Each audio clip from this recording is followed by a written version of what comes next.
Hello, everybody. Welcome to Lorelines episode 11. For those of you who were here last week, we had started a series on the Allagan Empire, and this week we are doing Allag, the Death of an Empire. No serious intro this week, but next week I believe we're going to be doing the FanFest event, so please look forward to it, and I'm going to go ahead and open it up.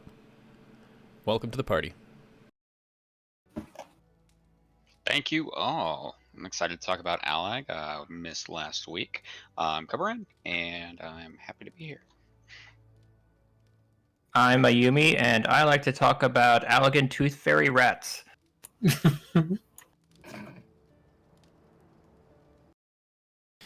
Let's see.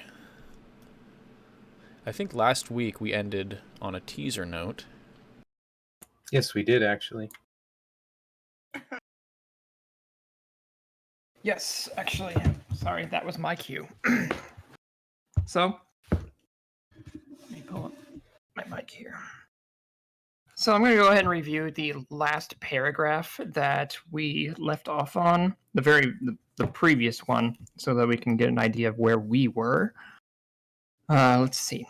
With the dragons all but defeated, the Meridians turned to their gods for salvation, invoking terrible beings known as icons in one final attempt to rid the land of the Allagans.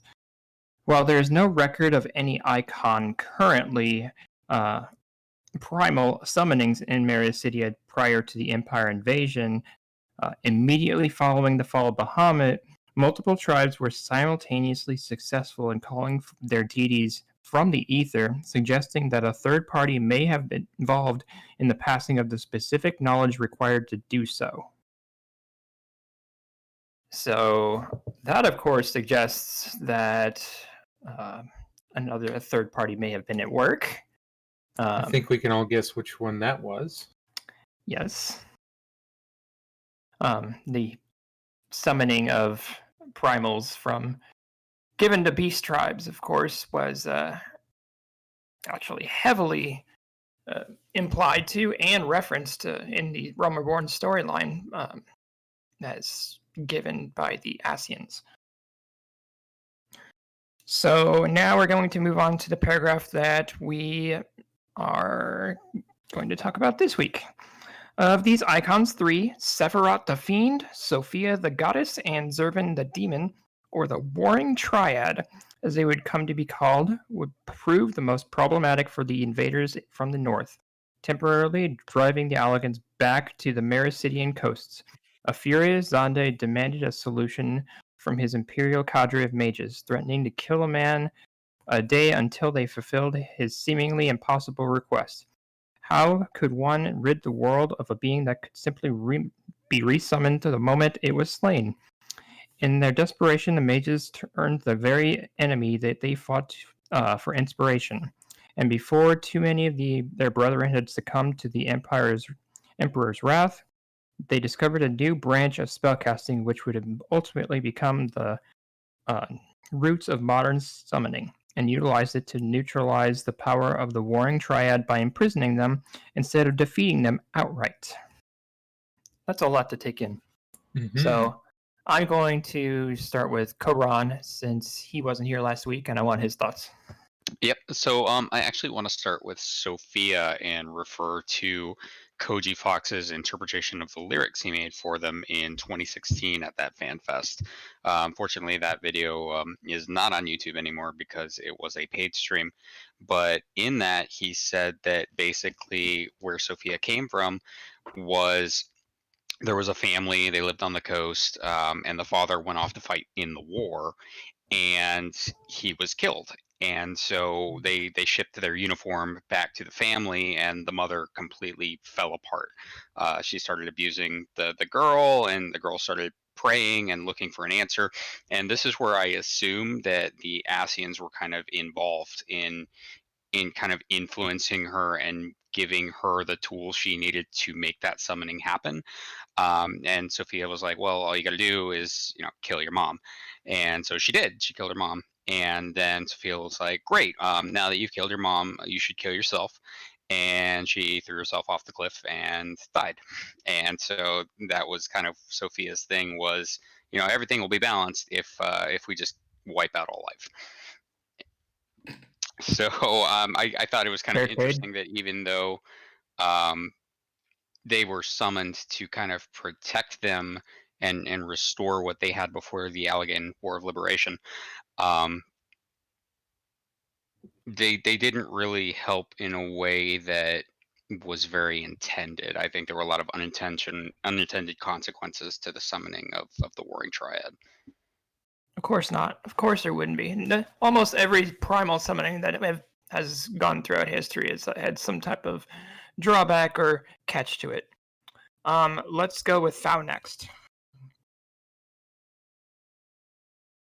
Do you want me to come back to you? Yeah, come back to me. I'm still formulating my thoughts on this. Core? We're talking about the Warring Triad in general now. Yep, right? the first summoning of Warring Triad and how Zonde was very upset that he could not first move against them. I feel like from doing the summoner quests, we get a little bit of a glimpse into the mechanics of the actual mages who had to try and figure out this quandary. And I can definitely see how they had a lot of trial and error before they were able to succeed in figuring out how to potentially bind the primals to their will.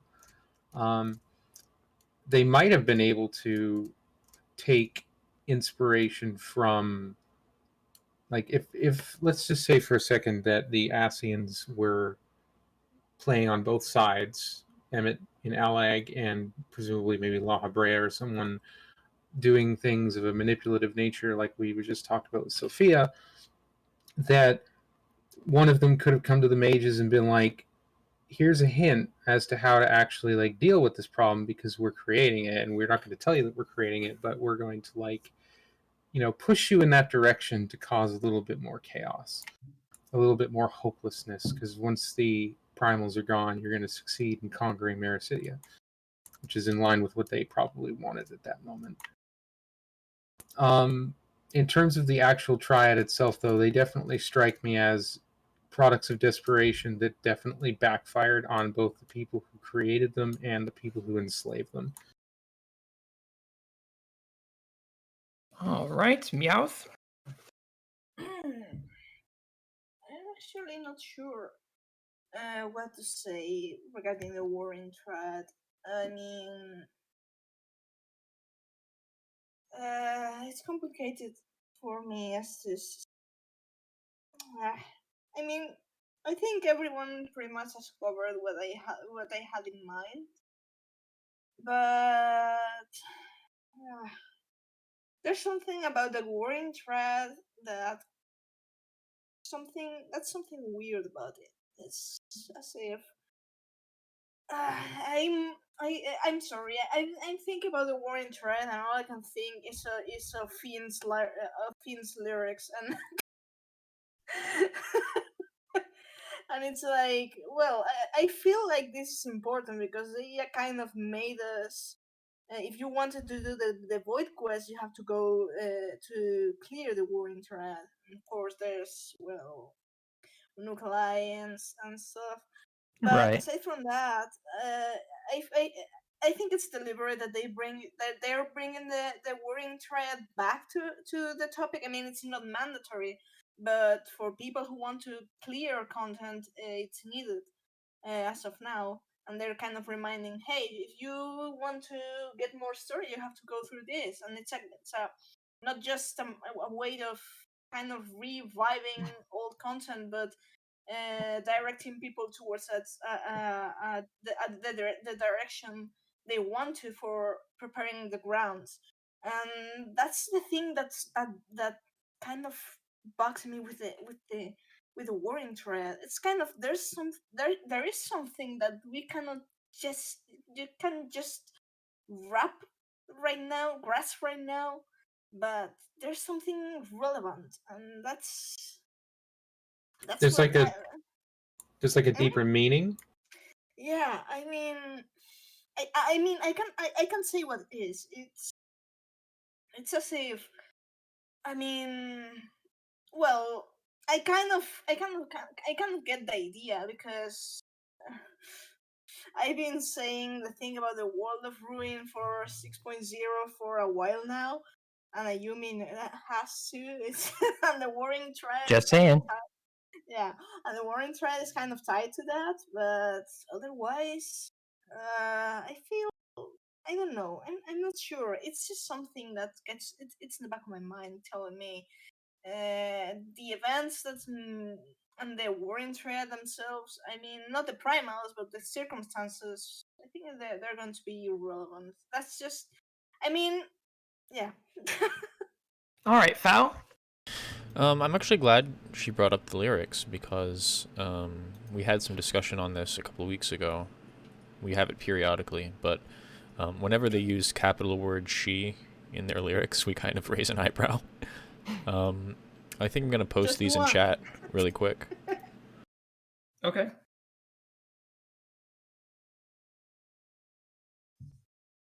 Provided it actually fits. Hold on.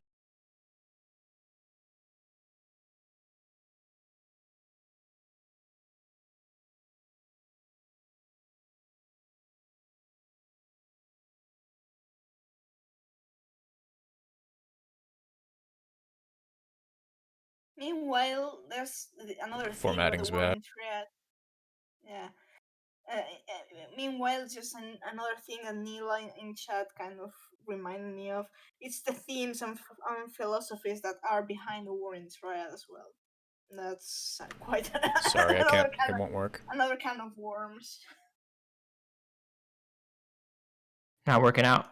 Yeah, it's not formatting the way I intended. But basically, I mean, the lyrics for Fiend are interesting because one of the lines of one of the stanzas is "Necessity is an inventive mother, promising sanctum that she cannot provide.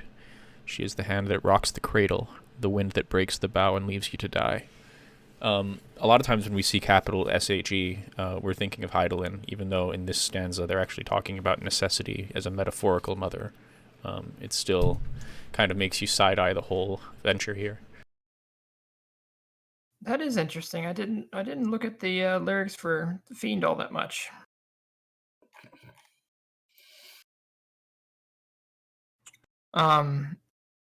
What did you have anything else on this, or do you want me to Not move really. on? I love that this is a straight rip visually from Final Fantasy VI. The whole floating continent, Magitech, organic hybrid technology in the sky. Oh, don't worry, we're gonna get the floating continent. We're getting there. Oh, yeah. Well, also that, but Not an Allag, but wink, wink 6.0. yeah, Nudge, yeah. nudge. We're expecting a certain. Yes. For those that have the new map, just look above Garlemald. All right. Victory over the Icons should have marked the end of conflict in Meridia, but the Southern Continent was not yet willing to concede defeat. Devastated by her mate Bahamut's demise at the hands of the Allagans, the worm Tiamat endeavored to resurrect the Dawn Dragon in the same manner that the tribes of Meridia summoned the Icons, as a deity. What rose from the ashes, however, was but a shade of the Dusk Worm's beloved Bahamut.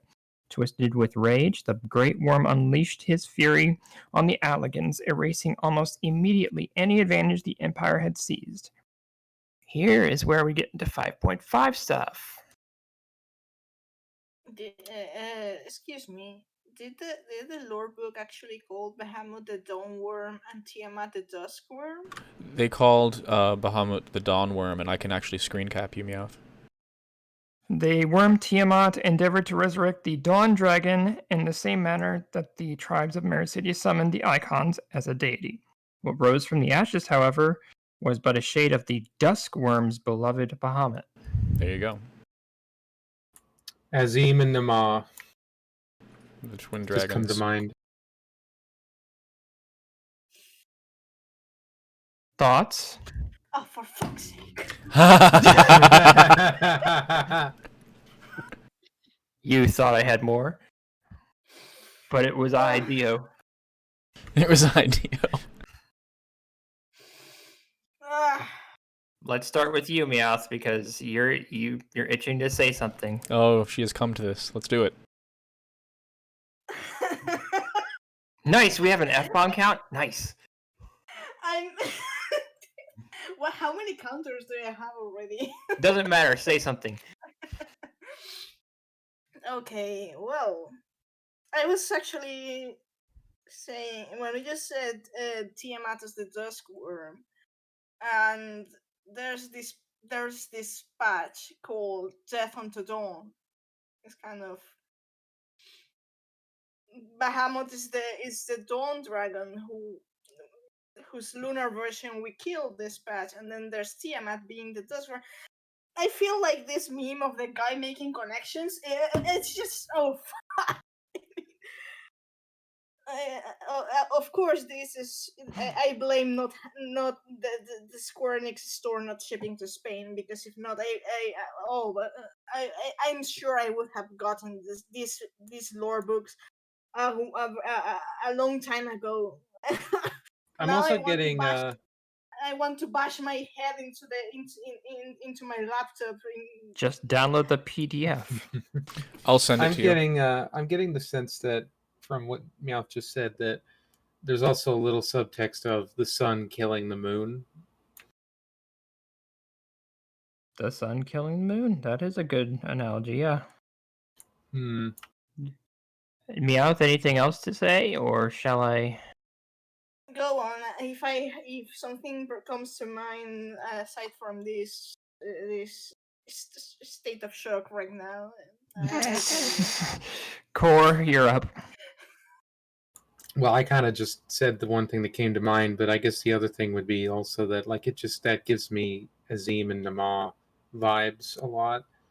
But I was always kind of implying that the two dragons from Midgard Sormer's brood that we don't know about what happened to them, I was kind of thinking that might have been them instead, but I guess maybe not.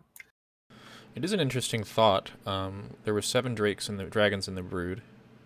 We have a sun and moon. We have a dark and light.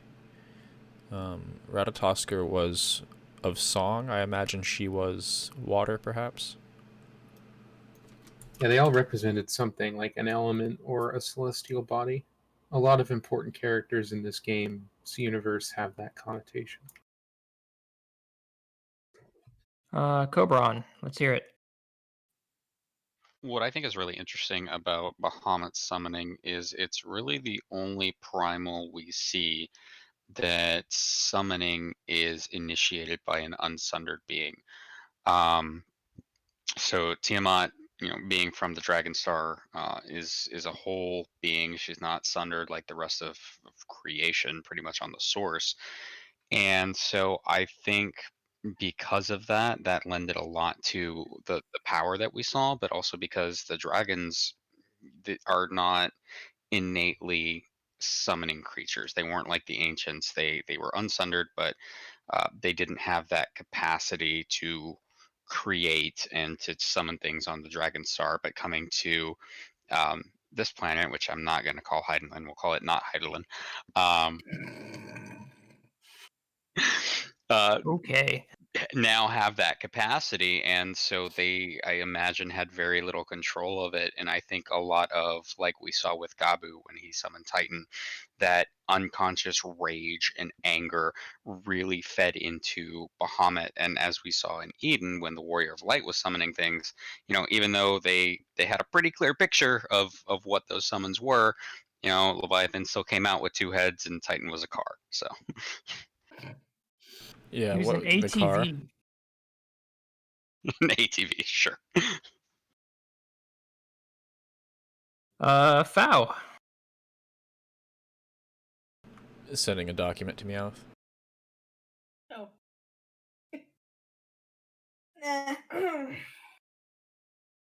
You have something else to say? I was pondering about what Coburn said. The dragons are technically unsundered, but there's the thing, because they kind of relatively similar, because dragons have their eyes are boundless reservoirs of ether. So in that sense, I don't know if the ancients had something like that, but it's kind of, I mean, we've seen those things act as summoning conduits after a dragon dies. Yes, that's for sure. I actually do have something to say after you're done. Yeah, I mean, no, the thing is, but I think it was in the Ishgard restoration that someone commented on this. It was the little dragonet, Elton. that said that dragons can actually shapeshift and take the form they want. They actually want to, and that kind of reminded me of. I think the ancients may have probably been capable of this too. Things with Hades tend to imply that they were able to do that, yes. Foul? Yeah, I was going to add that it's not something we talk about much, but the way I often perceive this whole ancients thing is that the ability to create and morph, I guess, in ancient times may have been unique to our star, but what we're talking about now kind of draws that into question in my mind, because if Tiamat, a being from a different world, can use creation magic to summon, maybe this is just what all whole beings can do across the universe of this game. That's a good point. And a bit horrifying. Omega, why didn't I you do mean- anything? I mean, Omega's creators could build a machine that can actually ether weave things into reality. Just saying. Yeah, true. So this is just an inherent quality of being in this lore universe? I think it's something that's inherent to being not standard, of course. yeah, and inherent to inhabitants of the planet. I think it's just part of the laws of how the planet works. All right, I'm going to move on to the victory in Meridia. So Emperor Zonde found great joy in the ever-changing tide of battle, and is claimed to have said that he never felt more alive than during the slaughter of the Meridian campaign. He also believed that a man was only as strong as those he slew, and therefore would welcome the onslaught of his enemies with open arms, using them as opportunities to gain even more power. The war with Meridia fueled the advancement of Allagan technology and deepened the Empire's knowledge of arcane magics. Not only could a dragon or icon now be captured, but it could be tamed, controlled. Its very life essence could be tapped and used as a source of seemingly endless energy, a fate that ultimately befell the Warring Triad. I'll stop there because it's a giant section here. May I add? Let's start with Core. Perfect. I need a moment to formulate my thoughts.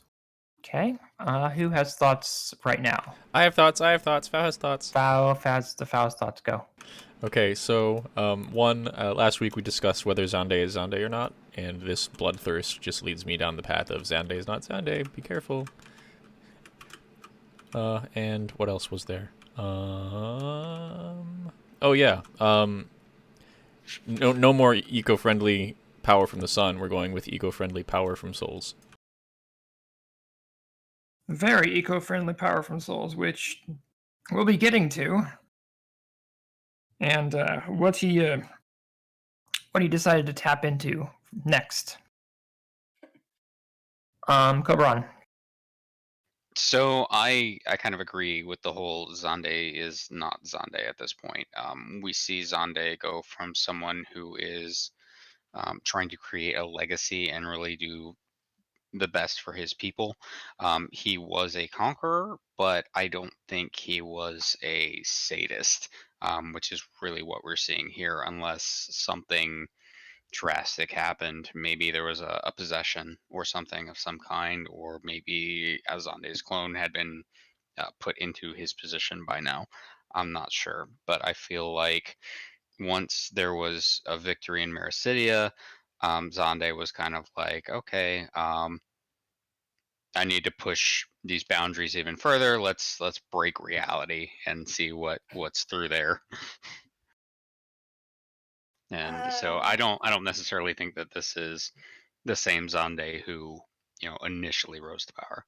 I would also tend to agree on that front. I really do think that something about the process of him being brought back changed him, and that if it is the same soul of the person who originally ran the Empire, which I already kind of doubt knowing what we know about the live stream, Like, it definitely wrought changes on his mind and drove him into this more violent direction of, like, you always have to be pushing forward, you always have to become more powerful, or you're going to die again. Like, he was being pushed by that already, by that point, a latent fear of death, I feel, and that he didn't want to go back to being dead.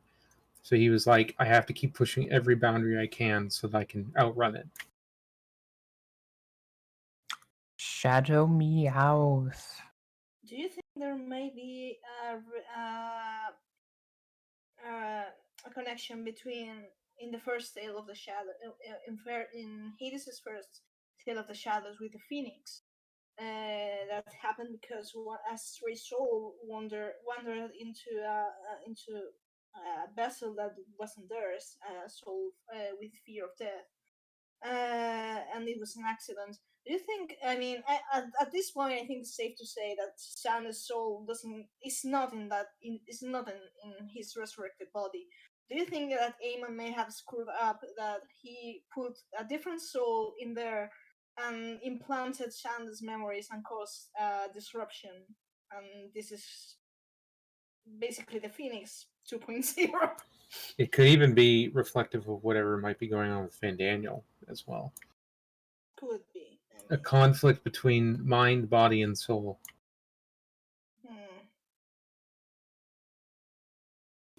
So I'm going to move on to this next part because this is one that we all well know, especially those who have done the Crystal Tower raid series. So, in a breakthrough by Imperial mages, communication with the Void Sent was achieved, ultimately culminating in the signing of a pact between Emperor Zonde and the self-proclaimed ruler of the Void, the Cloud of Darkness. In exchange for an unlimited supply of vessels, which would house the minions of the Void, allowing them to remain in the corporeal realm, the Emperor merely demanded that the Void Sent fight for him on the shores of Meridia. With each enemy slain, the new vessel would become available, allowing for the immediate summoning of a host and subsequent possession of the body. The more the undead army killed, the larger their ranks swelled, until not even the mighty Bahamut reborn could overcome their numbers. The great worm grew gradually weaker as the crystals required to maintain his strength became scarce due to overharvesting. Unable to wield his former magic, Bahamut was finally captured and fitted with neurolinks, effectively making him a tool of the Empire and putting an end to the Meridian campaign. The Allag Empire had claimed yet another prize. Who wants to go first? I will go first. I would like to congratulate Emperor Zonde for liberating Meridia from alien rule, first of all. I don't think the dragons ever ruled Meridia. I mean, they were there first, so technically they were, and they were not from the planet. So technically, this was a liberation of sorts, which is why I call this the Allag War of First Liberation. you hate Highland, then you hate aliens. What is with you? So I do want to say, or at least voice some concern over this undead army. I want to know what happened to it. I want to know, where did it go? Because once the Void Sent are in a body, that body doesn't exactly decay or anything. It just kind of sustains itself forever. So did he wage a separate war against them, or are they all just kind of hanging out in Meridia still? When we go to Meridia, is it just going to be full of Void Sent, like living in villages Plot around twist, campfires? they came across the stores, These and are we're dealing with them today.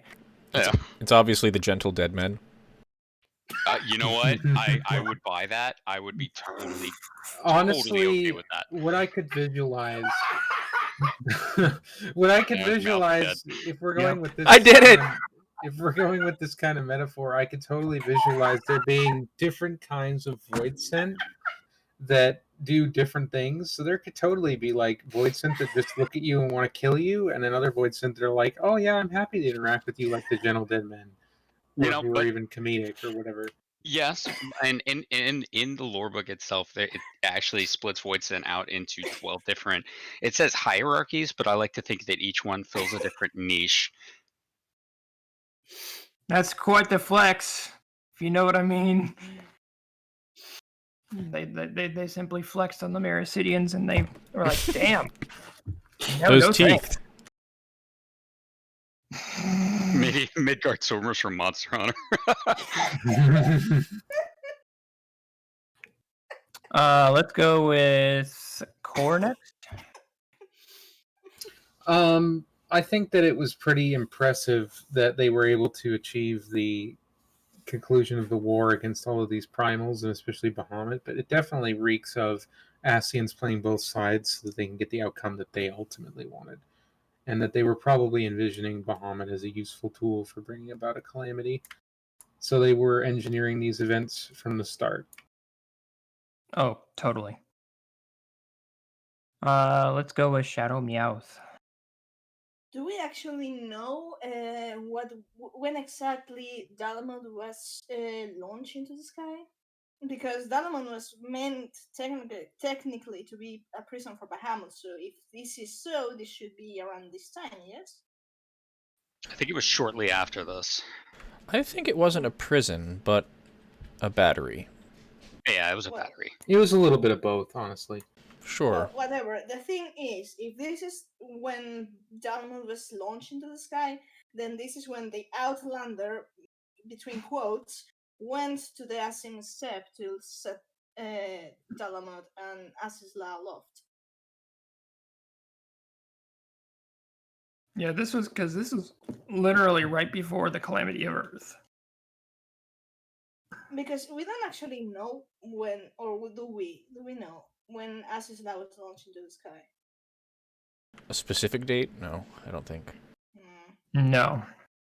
I think it was to escape the impending doom that was going to be happening from the fourth Umbral Calamity, or was it the third? It's the fourth. Cool. And I think it was launched into the sky because it was originally on the ground. They were concerned about losing their research facility, especially with all the technological advancements that had come from it.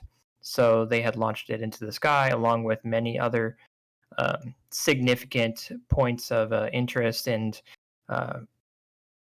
if you even take a trip around Azizla, you'll see some very interesting things. Like they even took a chunk of Meridia and launched it into the sky. Well, but if Azizla was on the ground, that means that Azizla, when he was on the surface, that was in the burn. Yeah, I mean the majority of continental material from there, but there is an entire island from Meridia. So I think that they just had the capacity to lift things, and then they kind of flew them around. You can see the massive engines underneath the structure. The Delta Quadrant with the dragons is where, which is what they took from Meridia, if I recall correctly. It has like ruins and stuff. The rest is when Yashtola said that all of Meridia. The ether of Azizla is the same as in the burn, which means it's from the same place. Yeah. And this is when in 4.4, Prelude in Violet, the Outlander mentioned in Shalan Legends sets both things aloft. I think it's not needed to elaborate on what I think. That's okay. Anyone else want to add to this?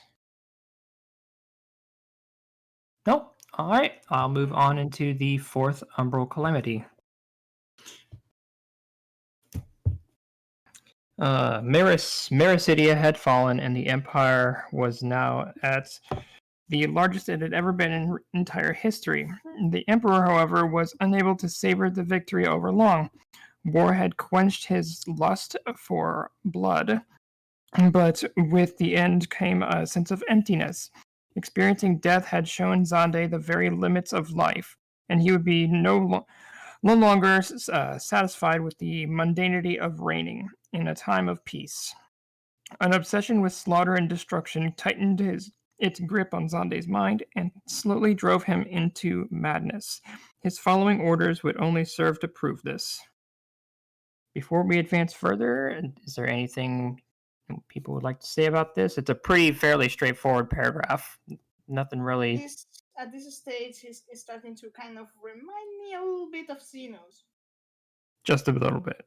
Makes me wonder if Hades was experimenting with whatever he did to Zenos later as early as this point. That's true. Yeah, well. Yeah, that could be. Something along the lines of, I want to awaken the final days and other things, like other memories in souls, so that they can remember themselves more. Foul, anyone else? Thoughts? No, I'm good. All right.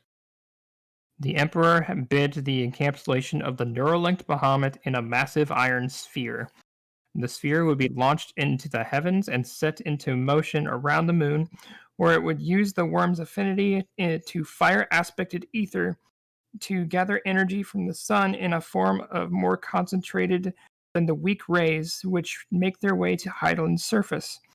With the energy, Zonde would open a gate to the void, the likes of which had never been seen, and from beyond would he summon the very cloud of darkness herself, so that she might rain her destruction upon the corporeal realm, eventually driving the world to the edge of death that the Emperor longed to experience once again.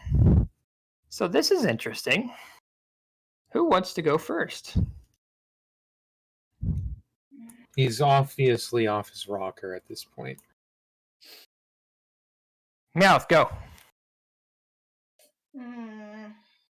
I'm kind of thinking, because this is basically Shanda's last days, in a way of speaking, raining days, and that's shortly after it backfired, and well, the fourth Umbral Calamity happened.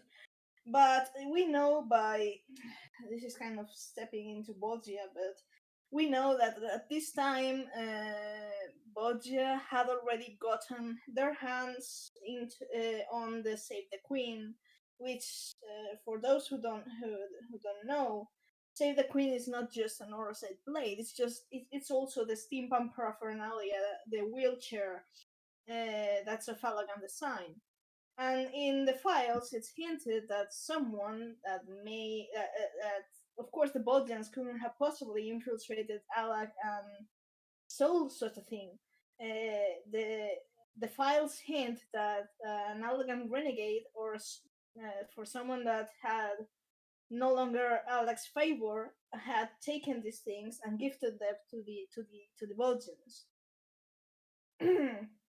I have thoughts on who could have possibly, because this is by this point Queen Gonilor already had saved the Queen, so that's kind of my thoughts are, if perhaps trying to destroy the world and tampering with things is something that, of course, would probably get you the Asians in your bad side, because they want chaos and stuff to happen, but they don't want the world to be destroyed. They have to temper their expectations, as it were. They do. I tend to think. Yeah, well, sorry. So at this point, I mean, I thought that maybe Owen, the researcher that was mentioned in 5.4, may have been a candidate for gifting Save the Queen to the Bodjans. But at the same time, I think that Emmet Self is actually a very high contendant about Allag no longer being on his good graces. When I read when I read those reports from Bodgia, my first inkling was Emmett probably handed the blade to someone, maybe even La Habrea or another Asian, and was like, go through like an intermediary body or whatever, and go give this to the Bodgians and get in their good graces, teach them how to summon, let's create some chaos kind of thing. Maybe as like a backup plan to what was going on with Bahamut. Coberon? Yeah, I could agree with that. Mostly, I said most of what I thought about this part, though. I think that it's very likely that Emmett was trying to do some kind of experimentation to see if he could reawaken the memories inside sundered beings, to kind of get them to forcibly ascend, and trying to see if some kind of traumatic experience at upbringing could have that same kind of effect that the star shower has on someone. Foul? I don't want to tease too much out of Bosnia, but I find it interesting that Save the Queen appears to have. Well, there's some question in my mind as to how much the aetherite that character is holding is the memories of the Queen, and how much the blade stored the memories of the Queen. I don't know if we want to go into this, but I had been meaning to discuss that cutscene at the end of the Bosnian Citadel, or at the end of We'll Delubrum get Reginae, there. and it's really kind of crucial when we get to it next week or a few weeks from now, whenever it is. A few I weeks mean, from now. we can talk about it now, and I actually want to mention that as far as Odin is concerned, the primal is not Odin itself, but the blade. It's And similar, I think yeah. we're seeing something very similar in Bozja. Yeah, it's Save the Queen and Zenitsuken that are both like that. They have that like object permanence level of it. It also makes me think a little bit of like what Eureka could do, where it could create Yeah. objects and weapons and stuff.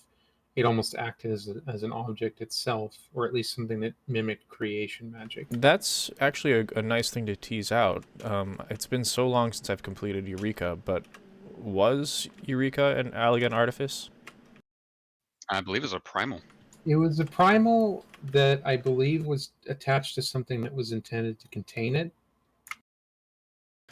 That was at the very end of Baldessian Arsenal, like that it was Right. housed in Baldessian Arsenal. It was and it was housed there. considered very dangerous.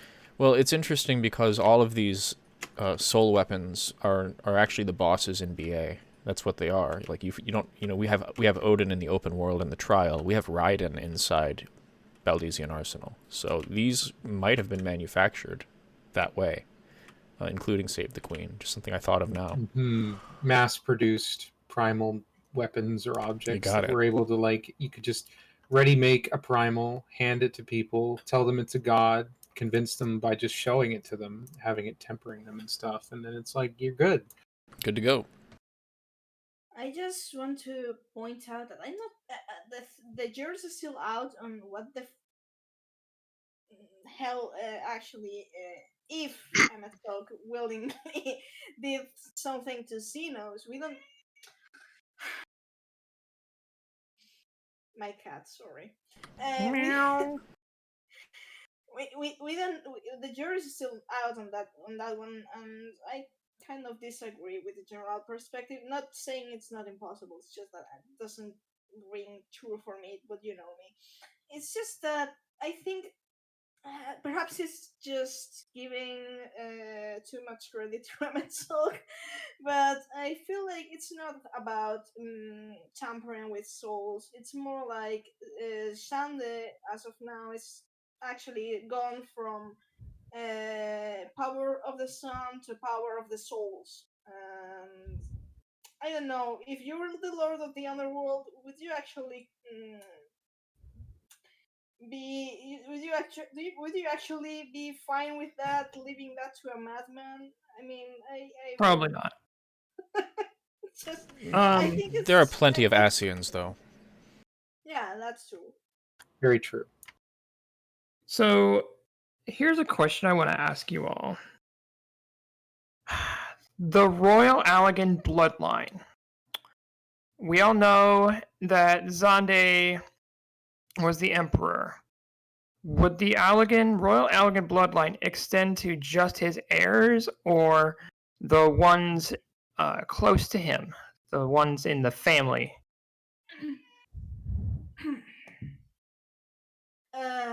Well, we know that, for example, Doga and Unhei, or whatever the hell they're Yes, Doga That's and right. Unhei, yep. Okay. The clones had the royal Algan blood as well. That they are the clones who actually transfer that to Grahatia. So I would say they call it blood, but I think it's actually different, not exactly blood. I think it's something. I'm not sure because that's the key for controlling stuff like the nodes and the crystal tower. Because there's an interesting entry here that I want to read. Oh, The okay. Sorry. the Cloud of Darkness, one of the undisputed rulers of the Void, and an entity of immeasurable strength. The Cloud of Darkness occupies the highest rung of the hierarchy of 12. These terrifying Void Sent entered into a dark covenant with Emperor Zonde, and in a bid to invade the physical realm via Hereford sealed Heretofore. Void Gates. The covenant applies to not only the Emperor himself, but all of his bloodline, ensuring that as long as an heir remains, control over the Void Sent Queen was absolute. Yeah, that didn't really work out too well. Yeah. Never do a deal with the Void Sent. It's also old lore because it's the 13th is not a spiritual realm. It's definitely physical and ethereological, just like everywhere else. Yeah, you're dealing Charlian with propaganda. You're dealing with what is essentially the leftover remnants of people who lived on the 13th. So the Cloud of Darkness could very well have been some kind of hero that turned into that. It makes me Yeah. wonder if Graha, because with his eyes, would have been considered an heir and been capable of controlling it, but we all know that that's not a good idea anyways. But that's a what if thing. Yeah, I think until the end of the Crystal Tower storyline, he wasn't considered a true heir. Half eye And doesn't count. Half eye didn't count, and now he's got full eye, and now all the machines are recognizing him as royal bloodline, but that might not necessarily have been the case before. I don't know. We didn't really take him there before, so there's no way to really know. But Right. And I Jarring mean, bullshit that Naruto had. it could also have been it could also be something to do with his soul being more dense and augmented by Crystal Exarch's presence, like the mixing of the two. That there could have been Mhm. some sort of strengthening of the body, as well as the soul and the mind, and that so his connection is now strong enough that he's pretty much like any old machine sees him from that time. They're gonna say, "Greetings, Emperor." Right. Hmm. But Oh, it's sinner. actually interesting. It's just we don't actually know what the hell the elegant blood.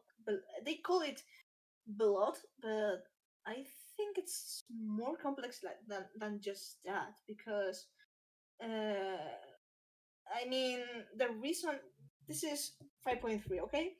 The reason Elidibus needed the exarch was because of this elegant blood. Because if not, Elidibus couldn't control the crystal tower. Yes, so we assume it's not just an Asian thing that Asians can actually control the crystal tower, but we see Emetzelk actually controlling the crystal tower. It's a really kind of mundane thing, and usually it flies over people's head because we've seen the crystal exarch do this a lot of time, which is summoning the oculars hologram. But this is a crystal tower mechanism, and only those who can control the crystal tower can actually activate this, and Metzel can do it.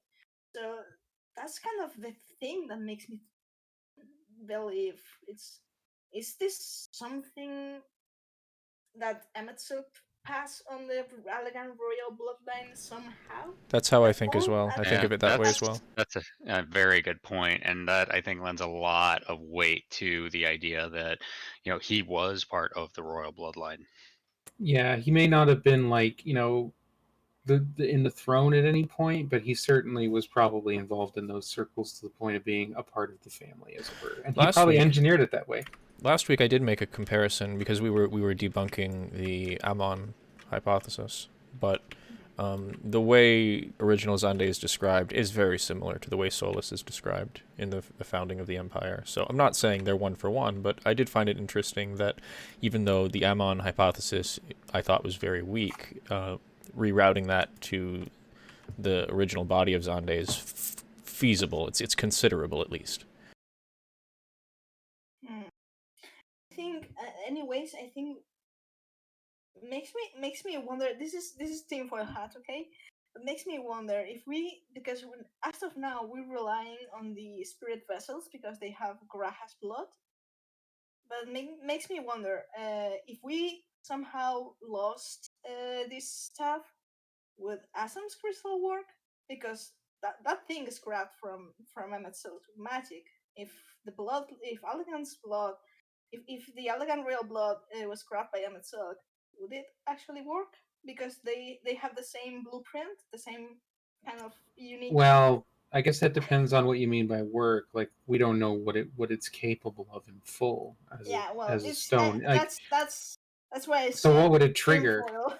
What would his blood or anything like that trigger in it? That's a good question. It's an open question.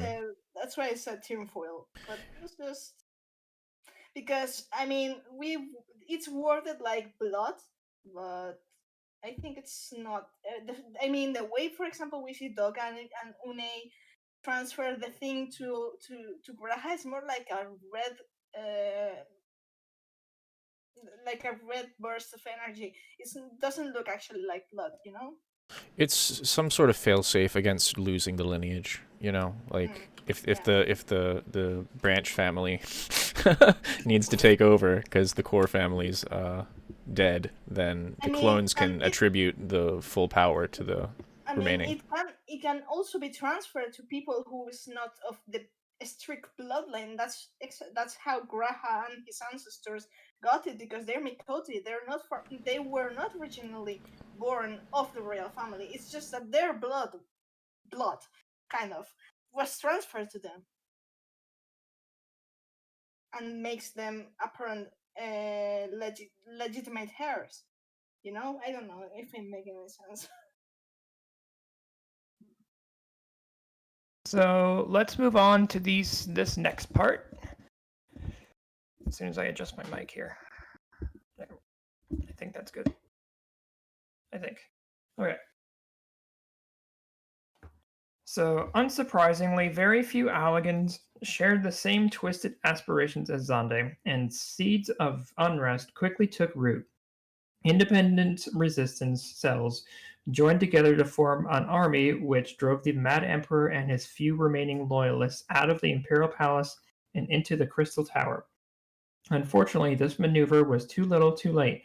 The satellite containing Bahamut was activated remotely by Zonde, commencing the transference of ethereal energy. The Void Gate would open soon. There's not much to really unpack here regarding this, but do you guys have any thoughts before I move into the bigger one? Yes, it's like it's kind of stupid that if the Crystal Tower was not meant to be the Imperial Palace, that means one, we haven't discovered the Allagan Imperial Palace yet. Two, why the hell is there a throne on top of the Crystal Tower? He needed a place to sit, alright? Okay. Yep. Thanks, Captain Obvious. King needs a chair, man. Gotta talk to Cloud of Darkness. You can't just pull out a fold-up chair and just sit up there? No, he had a hot date with Cloud of Darkness. He had to. Whoa! Had to sit down. I retract my statement. I'm backing away. I'm going back down the stairs. Bye-bye. I came at a wrong time. Into the bushes you go. Into the bushes. After our discussion last week with Allagan devices, yeah. Oh no. Thanks, Neela, for that thing on rabbits, by the way. That thing on rabbits. Okay. So. I mean, that's actually a good point. It's like mirroring Shande and Xenos again. Hey, I'm going to trigger this thing and watch the world burn. That's basically what both are actually doing.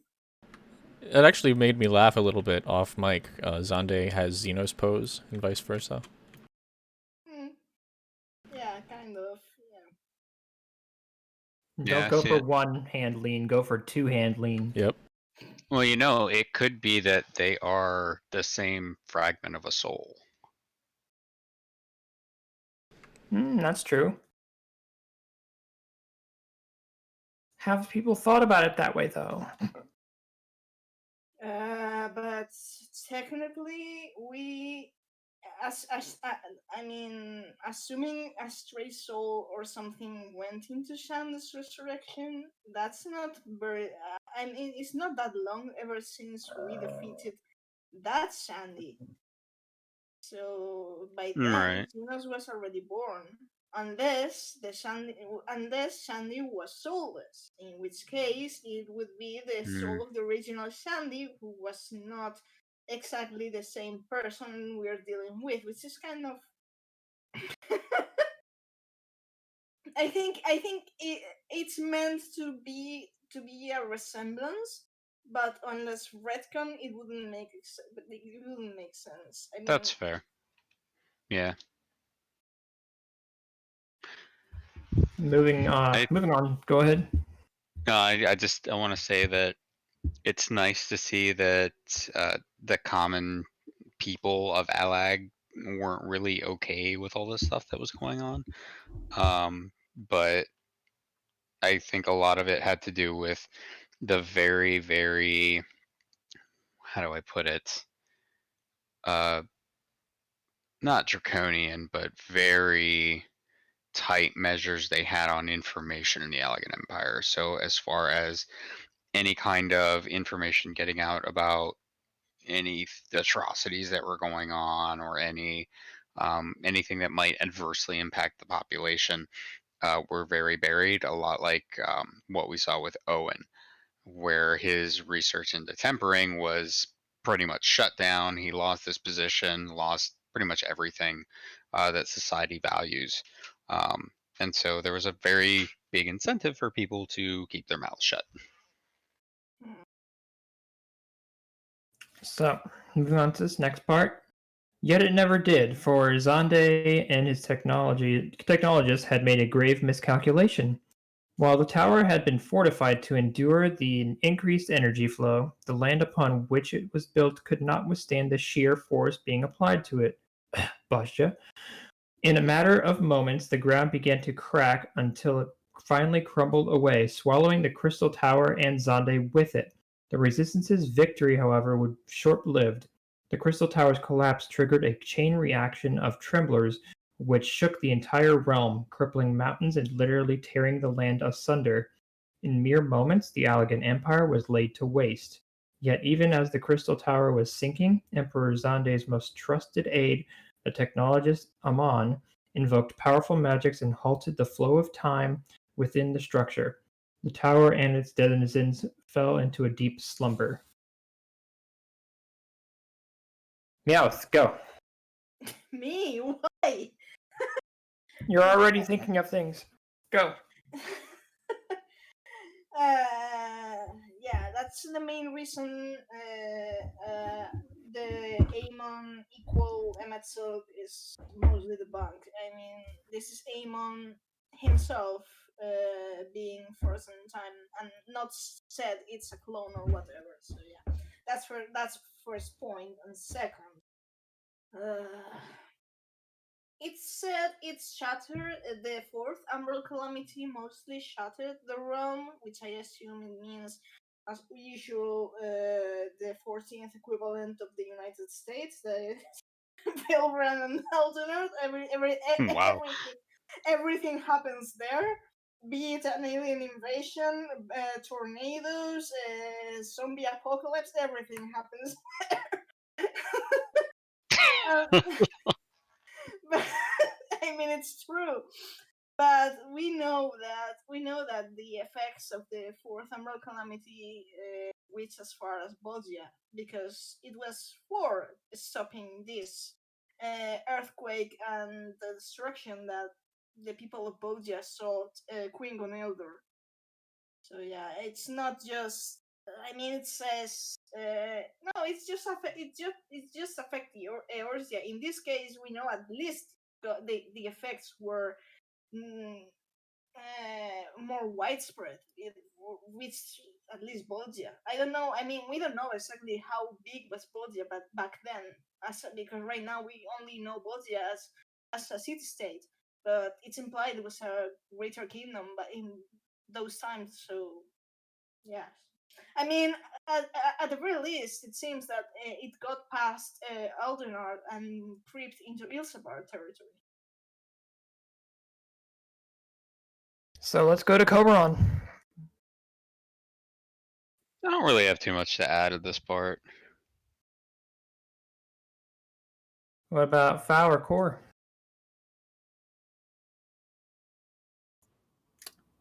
I wonder a lot about how much this Umbral Calamity might have influenced the change of geography.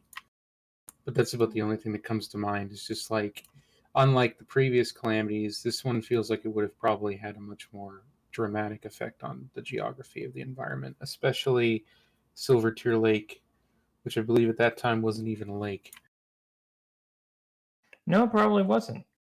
So whatever is underneath of it that we keep, speculating about, it was probably during this time something different that was changed at this moment. As well as other regions within the area, they could have looked completely different. And of course, a little bit think similar to how 1.0 and 2.0 are different in geography, not just because they revamped the game, but because they were going like, we dropped a moon on it.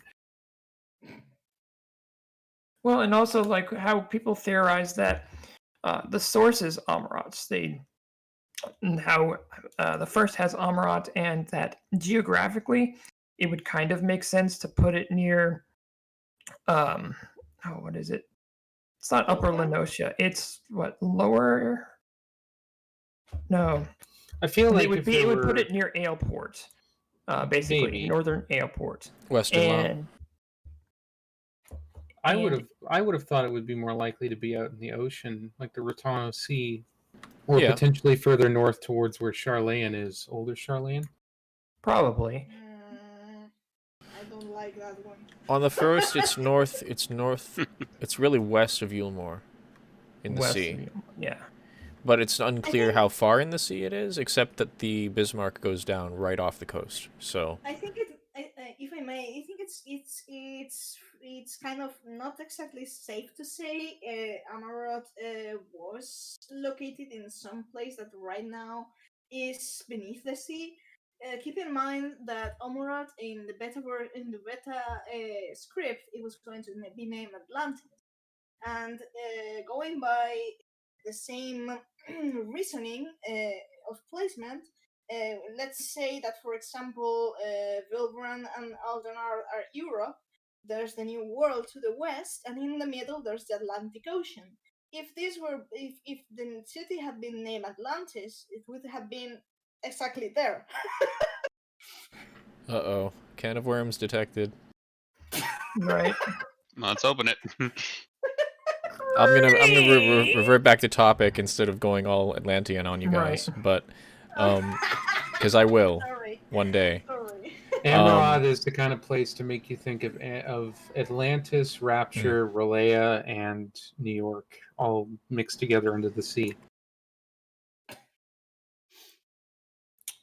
Anyone else have anything else to add before I move on to Princess Selena? I'm waiting for my baby to stop. Okay, there we go. Okay, so essentially what I was imagining is Amarot being, what Ayumi said, kind of off the coast of the Limson Westerland Ocean coast in the sea, but nevertheless very close to shore, because so was it on the first. Using that logic, I wouldn't be all that surprised if the remains of Anamnesis and Anider are up by Charlayan. I actually kind of think that pieces of Amarot are probably spread out quite a bit from the Sundering, and that they may not necessarily all accurately coalesce in what it would have been on the original source, its geographic position. But can you imagine if the Charlayan ancient archons found some stuff? Yeah, they probably could have. I expect that we will, but I do also want to point out just how large of a city Amarot was. So even though we might have found some remnants in one place on the first. That doesn't mean that, Hmm.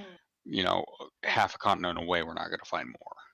Yeah, I mean, if the people were reduced in size, why the hell wouldn't the star also be not reduced in size?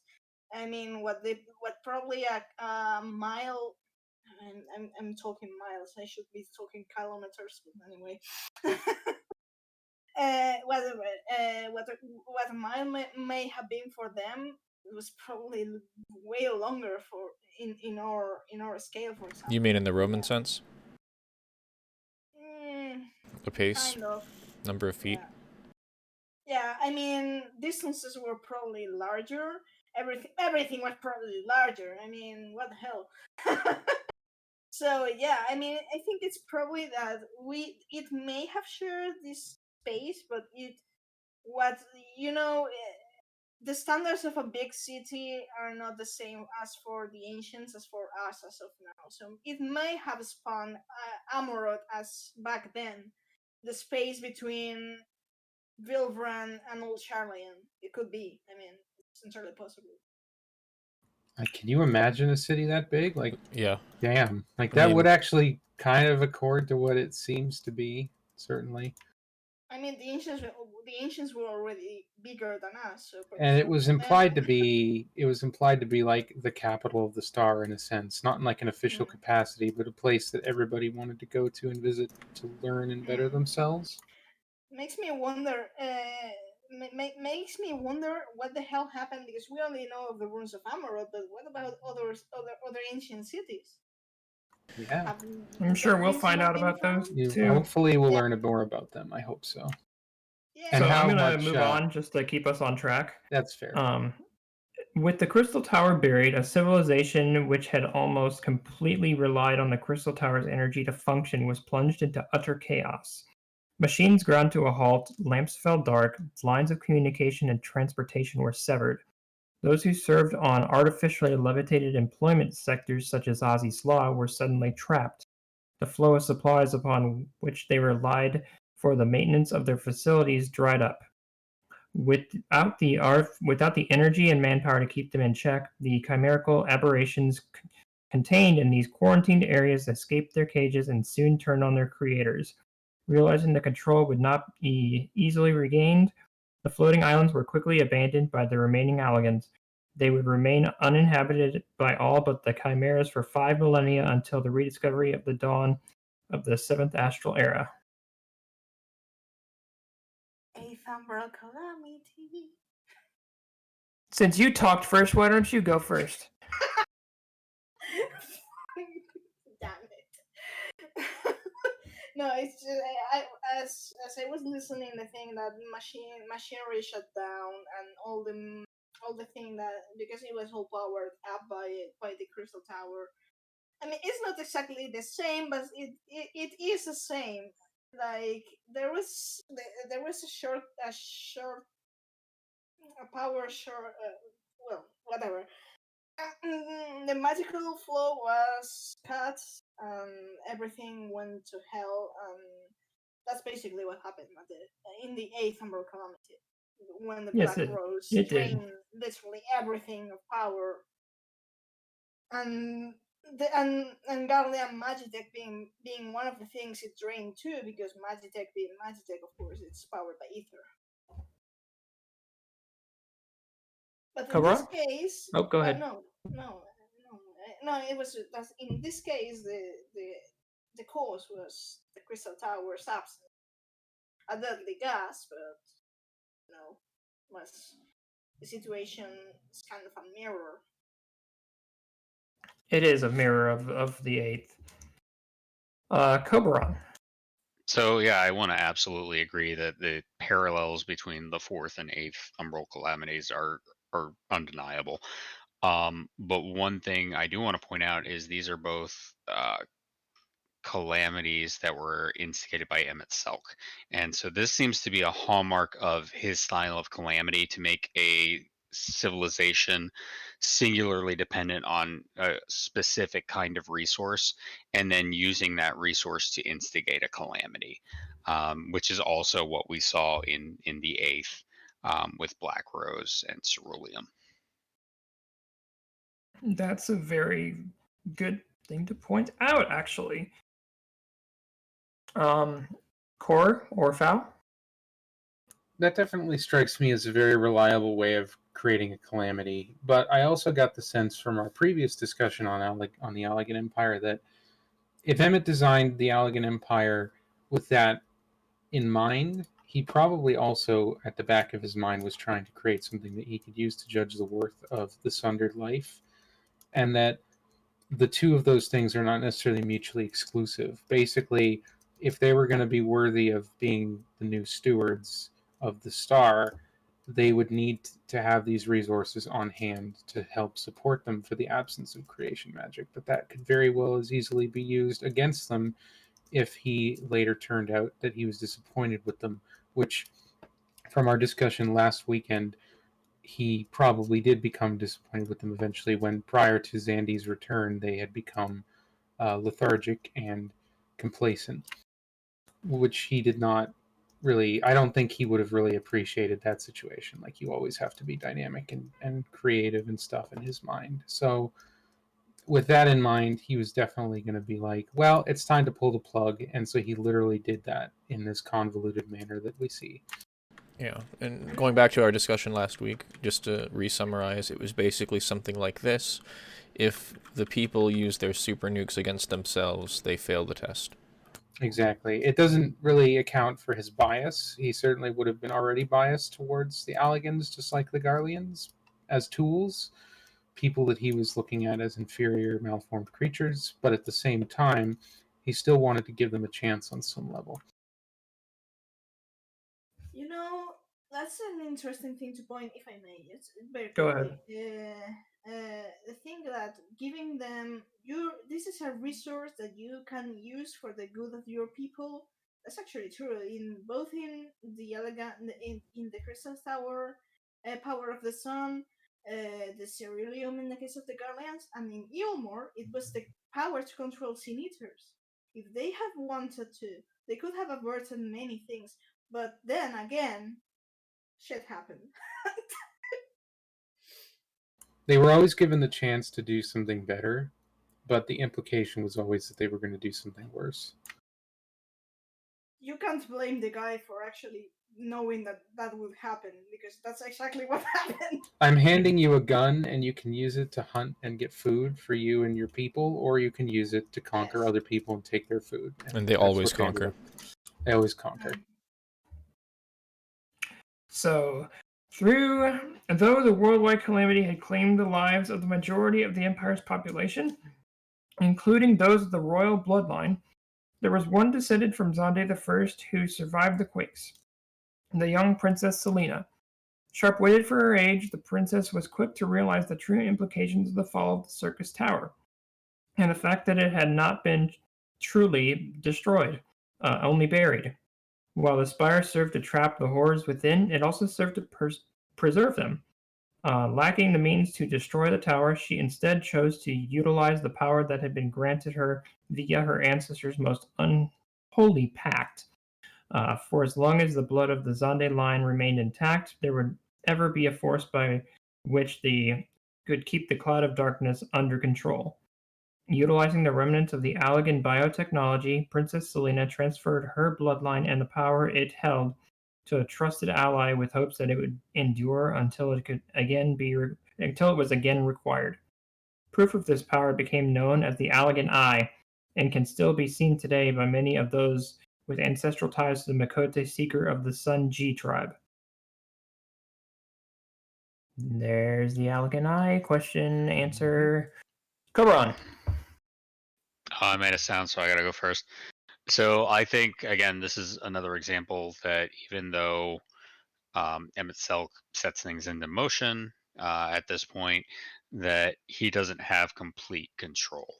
And so you get things like the Ironworks popping up after the 8th Umbral Calamity. You get Selena pretty much acknowledging that someone is going to have to deal with the crystal tower whenever it pops up again, and making a failsafe for when that happens. I think that certainly deserves a lot of credit for having that kind of foresight, whereas most people at this point were probably wondering how they were going to get food on their plate. Fair enough. Core.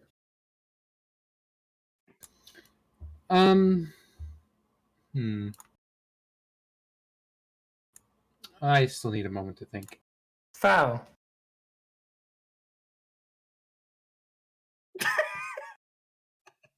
Meowth.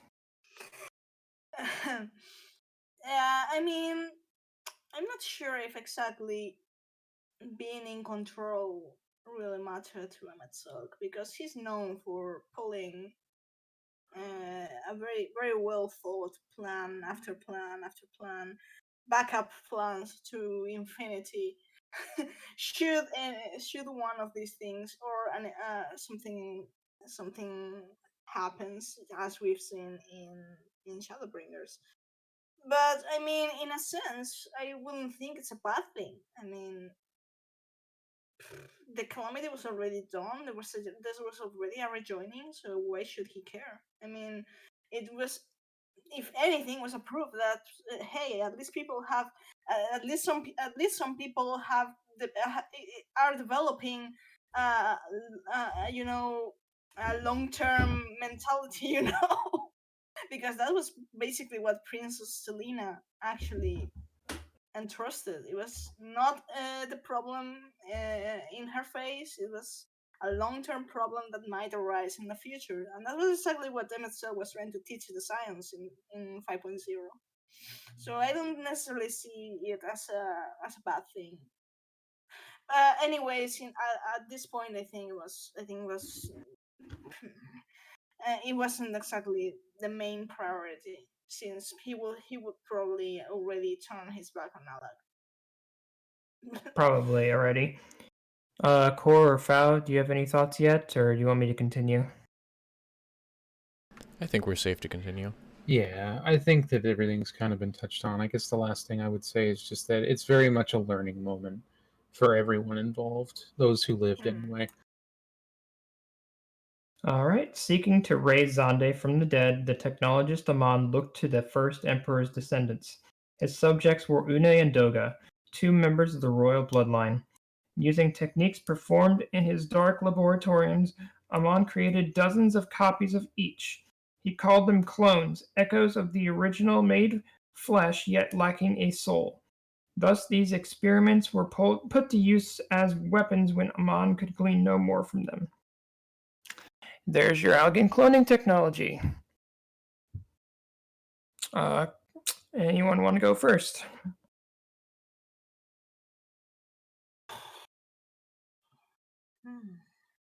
Or do you want me to go another paragraph or two? I was thinking exactly if I just Go ahead.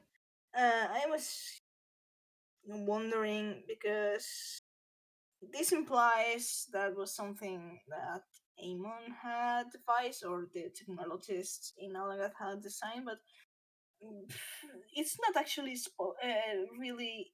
This is the first time in the whole Allag that, as is it written, this is the first time that the cloning technology has been mentioned. So it makes me wonder how the hell Varys got Yes, echoes. yeah, well, that. But makes me wonder Yeah. how the hell Varys got his hand onto that and went to experiment precisely on, well, you know that part. But the question is how widespread was Algan cloning technology actually, because this is the first time it's actually been brought up. Yeah, I have something to add.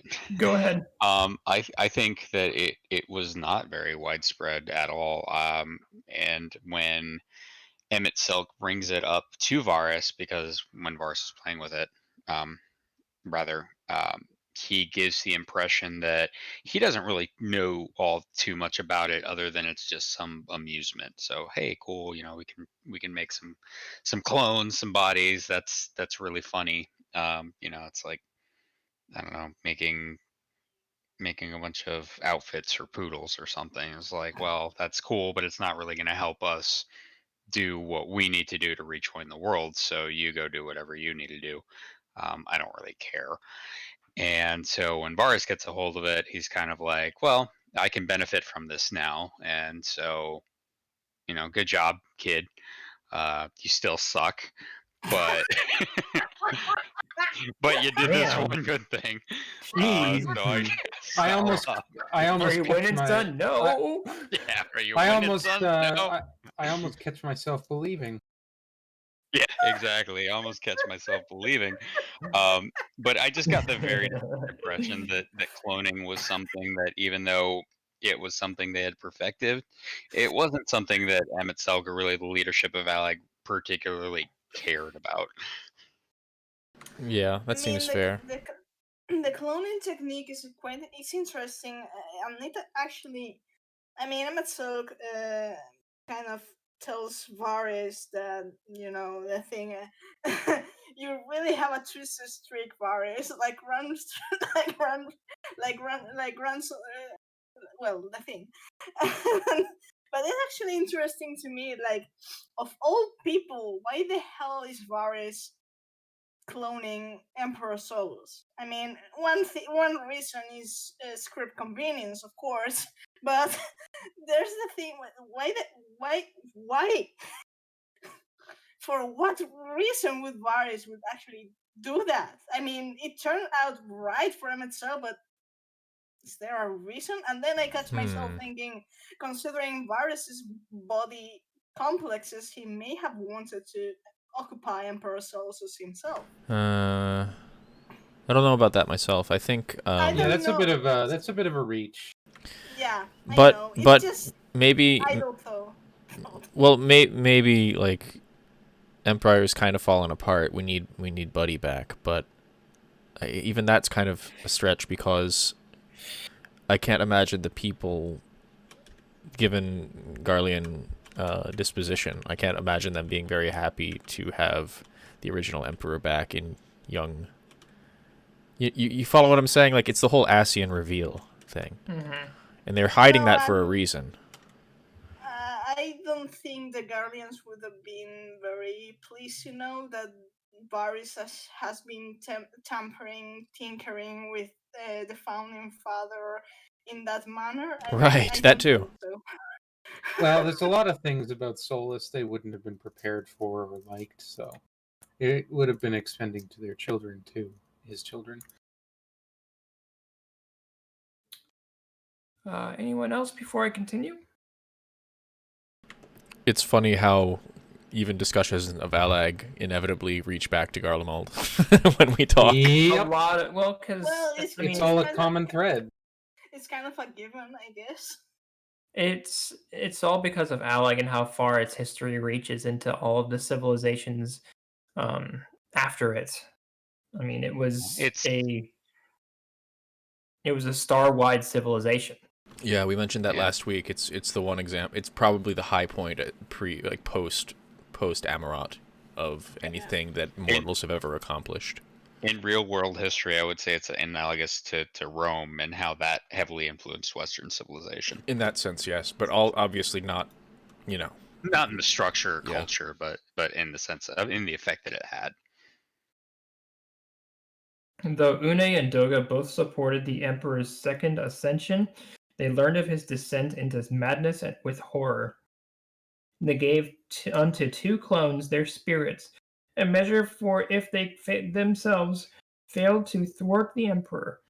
The clones are said to have been imbued with an unbending purpose to end Zonde's unholy covenant.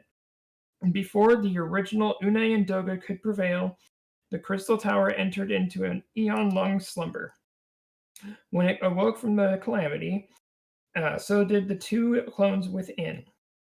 Fortuitously, they then came upon a group of scholars calling themselves Noah. After many trials and tribulations, it was this fellowship who saw an end to the first emperor and the fruits of his terrible ambitions. Anyone? So for this is basically Assam who turns out to clean up Emmett Soak's mess. We tend to have a bit of a habit of doing that, it would seem. I imagine that was probably the case in Amarot, too. You left the faucet running.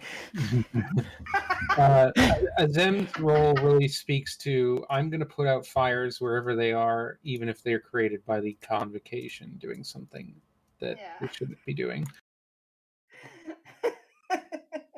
I mean, in this case, it's even probably more significant considering the top of the Crystal Tower and what's in the throne, you know. This time it's Emmett. You left the jackhammer running.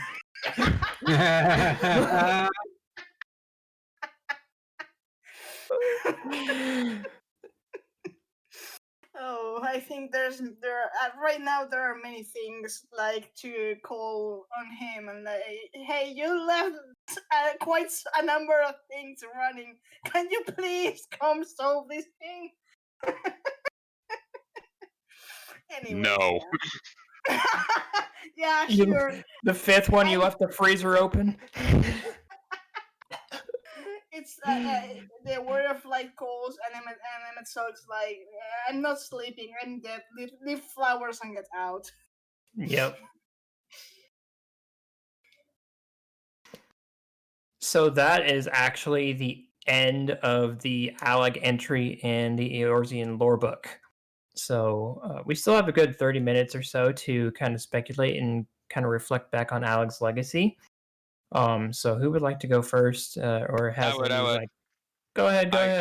I would like to thank the Empire of Allag and all of the fuck-ups of the leadership for giving us Final Fantasy XIV tactics in the 4th Astral Era. Thank you. I would too.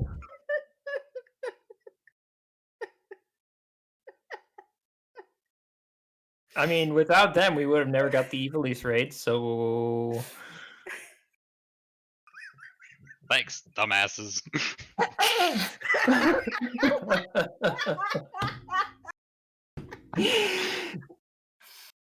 Did we want to talk about the floating continent at all? I would like to. I would also like to talk about what we found under the burn. And I know we had briefly mentioned it in chat earlier, but what the burn is exactly. Oh, you mean the Ceres wall and the House of the Crooked Coin and the step? Yes. Yeah, all that stuff.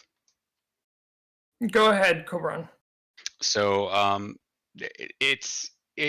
Stola mentioned that a lot of Azus law etherically matched the Aether in the burn, or what is left. And so there was a significant amount of Azus law that came from the burn, but I don't think that would have necessarily caused all of the Aether to be drained out of the area like that. That would have required something a lot more massive. And in my mind, I think that's where the launch site for Dalamud was. And so they used all that Aether to shoot it up into the sky and keep it up there until it could power itself. You don't think it was because of bleeding the land dry from icon summoning? I mean, that's a Garlean thing. I think that's a Garlean propaganda thing that Emmett created as a way of like, hey, we need to fight primals. This is the reason. That's so hilarious, by the way. And these idiots in the like, north I have did never this, seen the burn. but I'm gonna pretend. Well, my God, it's horrible what they did here. They. Never mind, I did it, 5,000 years ago. But ignore that. They. Isn't it awful? It's the worst. Let's go kill some icons. Kicks a history book under the rug. Meanwhile, the ghost of Xande is like, but you told me to do that. Shut up. Never you mind. I'm going to send the Warrior of Light to kill you. Let's tell him where you are. You sit back on your crystal tower throne, whatever folding chair you've got up there.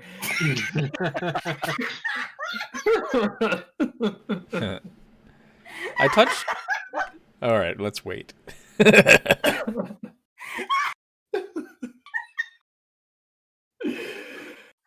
Go back to your goth girlfriend. Yeah, he got a hot date.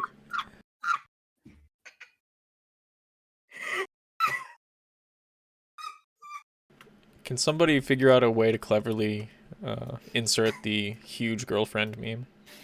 I'd rather not.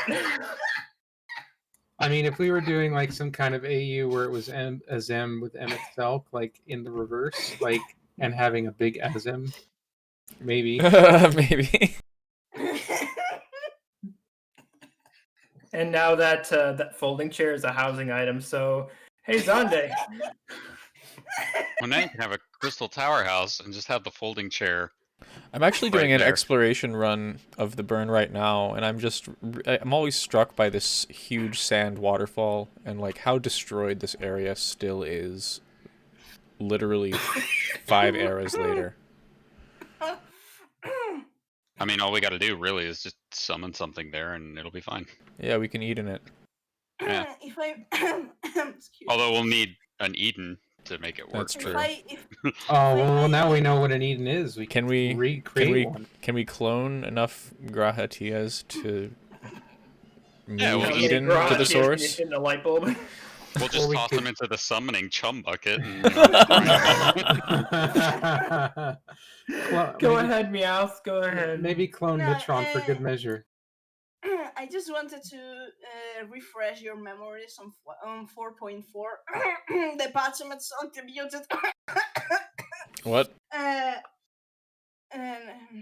That's a brilliant picture, by the way, Tara.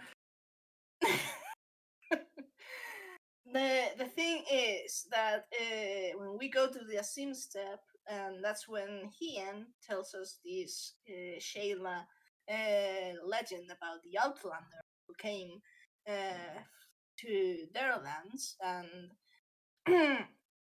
and in their words, in the legend, cleft the tainted land from the earth,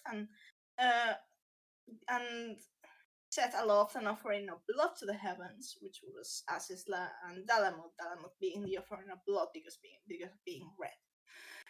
But by description, by definition, sorry,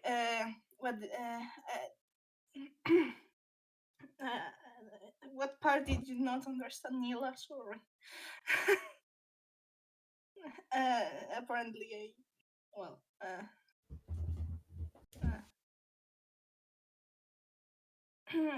the thing is to be short, basically, that the the tainted land was Asusla, and the offering of blood was Dalamoth, and they were set aloft through the Allag artifact that turns out to be the crystal at the House of the Crooked Coin. And that's the thing that was actually stopping the flow of ether to the burn. And the coughing. I was meant to say that 4.4 is the patching which itself was introduced, and this is the whole thing with the burn. And I don't believe in coincidences in narrative. So yeah, well, the thing is that the Shayla tell this about the tainted land being the burn being Asisla. And if you go to the lore, who of you was going through exploration? Fallon was. Foul. Okay, I went to the burn a while ago to take some screenshots, and it's always stricken me many things aside from the Allagan the underground passage and stuff. There's the thing that some crystals in the burn are tainted black. If you in the first section, then there's the first worm, which is the massive worm in the end, and there's another quirk. I mean, it could be nothing, but when you're fighting the mist dragon, it's the first time that the indications about the dialogue, the tips in combat are in text dialogue text boxes instead of Mm-hmm. the There's someone usual. speaking. Exactly, which is okay. I was kind of thinking this is the first time, and it's not that from this point onwards they decided to go for this. No, this is only a thing that happens in the burn. Only. Not before and not after. And actually, the textbook is, I mean, the tips is pretty much like, it's as if someone is actually telling you what to do. As if, hey, go there, and it's more a colloquial, as if someone is actually speaking to you instead of being at just a tip point. But yes, the burn is actually really interesting. There's a thing, of course, that the theme is, the music is a remix of Praetorium, which is an imperial theme, and again, it makes sense since it's a Guardian theme, and burn, if I'm correct, was caused by someone with close ties to the Empire. But there's actually what makes me think, because the worm, the first worm that we find in the burn, the whole thing of Asis La, I was I this thing has been kind of eating at my mind for a long while. Like, there was, is it possible that they had to, let's assume this is a Metzog setting aloft both things. Was it because in the burn there was some trace of the sound of the terminus of stuff, because the Shayla called it the tainted land? There could be any number of reasons for that. Including the honestly. salt flats' utter destruction of ether, sand, wasteland. Right. Yeah. Hmm. It may also have been left over from a previous calamity. I have a screen cap of the first worm's maw, and it's this isn't exactly on topic, but since we're in the 30 minutes post-doc, earlier today in our Discord I mentioned Ramu's lyrics, and it discusses the worm having burrowed deep, and if the worm is this big, so I'm gonna. It's an ancient sized worm.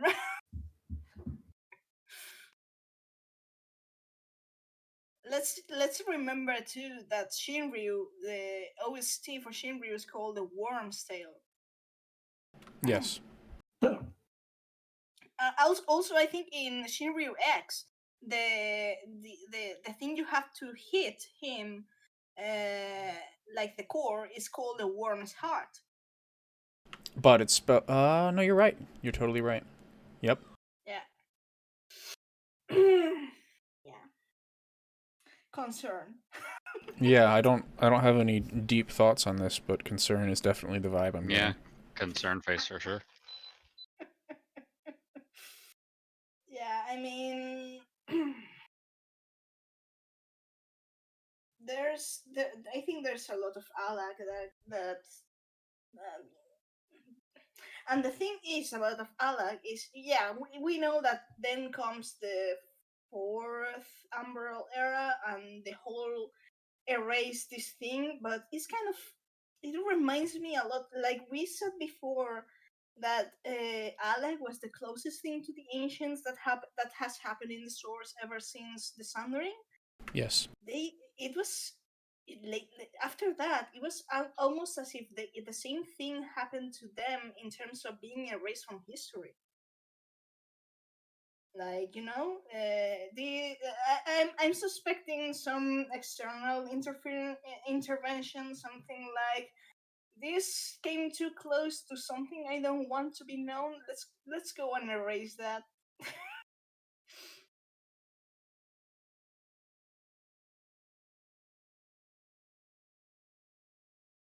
I just really like and appreciate all of the science and tech that Allag has given us in this world for us to like discover and find.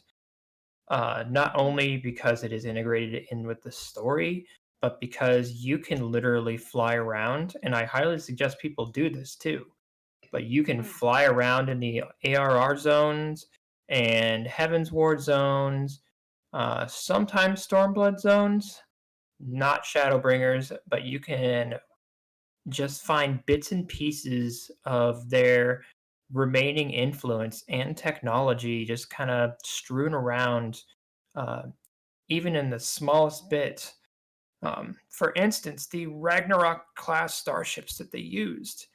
I think we touched on this earlier. You can find a big one in the North Shroud, which is used to enter the Binding Coils. Mm-hmm. But you can also find shards of them in places like the Kurthus Central Highlands.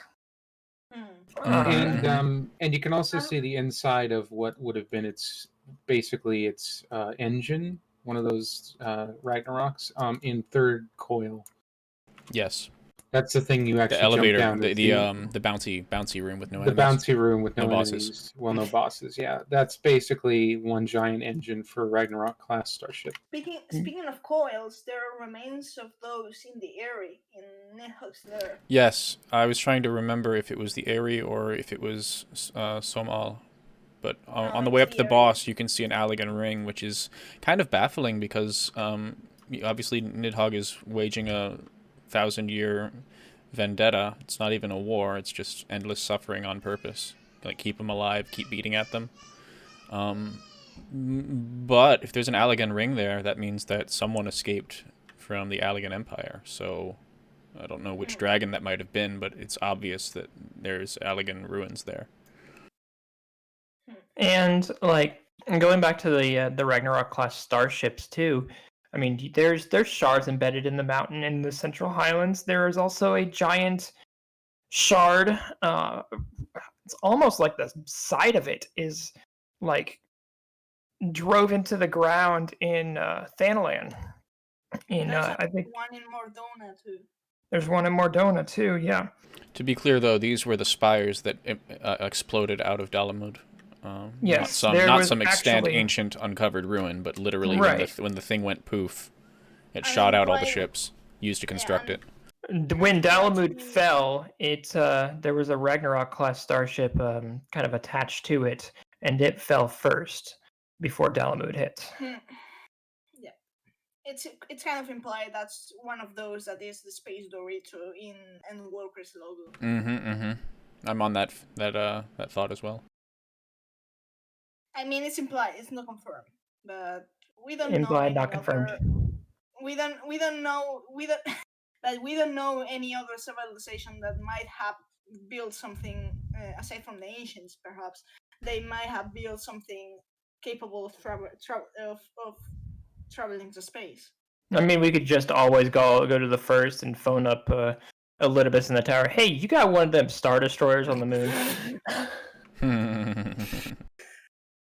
Well, since we're getting a big lunar whale mount, they've decided to use a Ragnarok ship to get us there. That's my thought.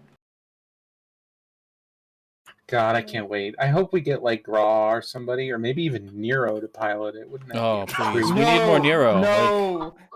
That would be so There would hilarious. be a race. Of course there'd be a race. There'd be a red Ironworks and a blue Ironworks one, and they would just be a race. I'm excited. If you let Nero, I mean, we're probably already going to be racing. Pilot this thing. If you let Nero pilot this thing, Balance's milk is nothing compared to what Nero would live. Nero would just send an MPEG video of him laughing to Sid as he launches. Sid would open up. Sid would open up whatever device he's using and just see Nero just laughing at him from the cockpit. I came out here to laugh at you. Exactly. It's going to be a race between us and Xenos anyway, I imagine, so. I'm just imagining Nero kind of surpassing Xenos in speed in the spaceship, and I'm giving him the middle finger. He just drives up, stops, lifts up his aviators, laughs, and then just speeds off. Yes. Yes, please.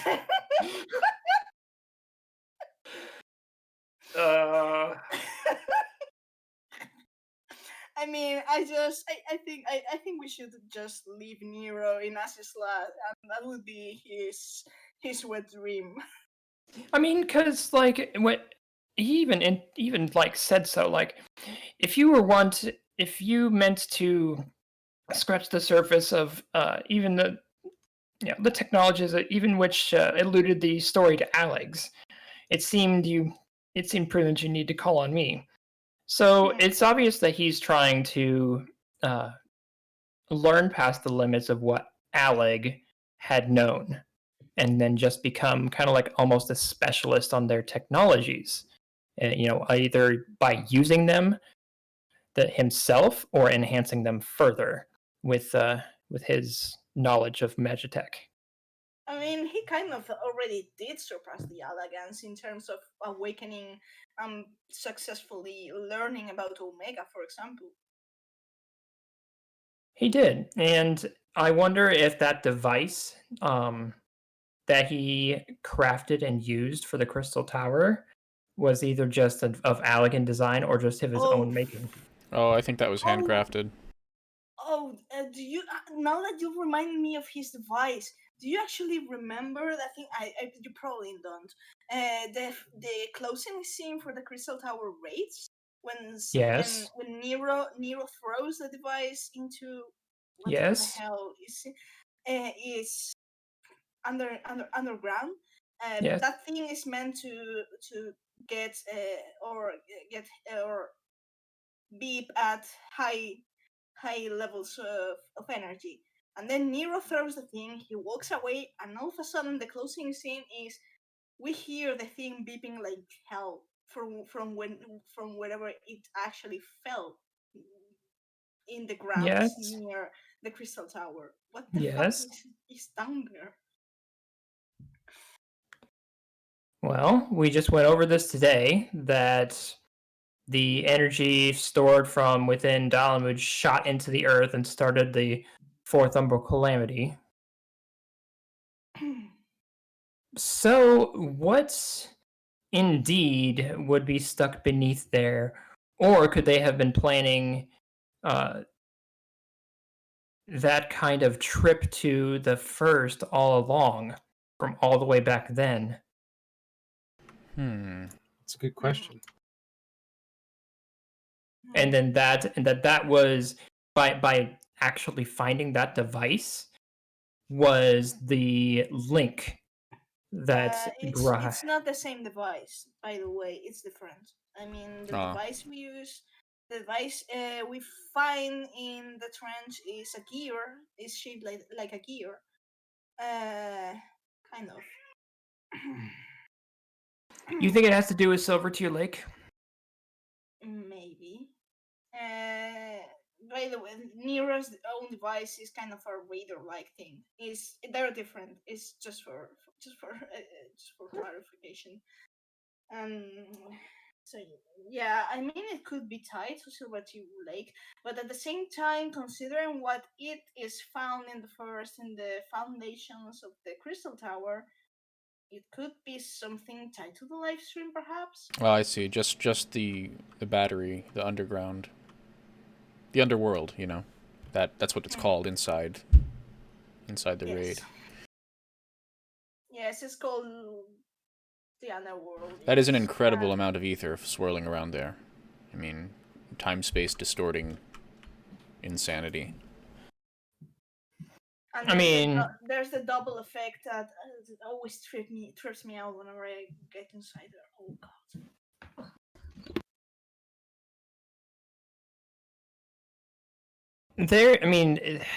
Going back to oh gosh, I forgot what I was going to say. Oh yeah, the underworld. Going back to the part about the underworld and the twinning part, it makes you wonder what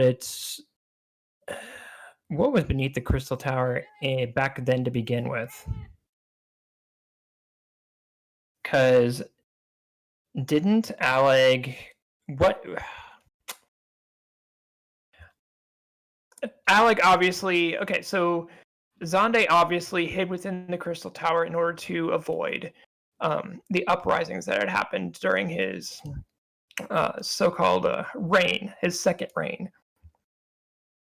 So it makes you wonder what all he had planned, either in the top or bottom, what he was kind of either storing there or what he was planning there. Was it like a bunker of sorts? What was he doing down there? And I wonder if it was like Amon that was down there doing the things that we found.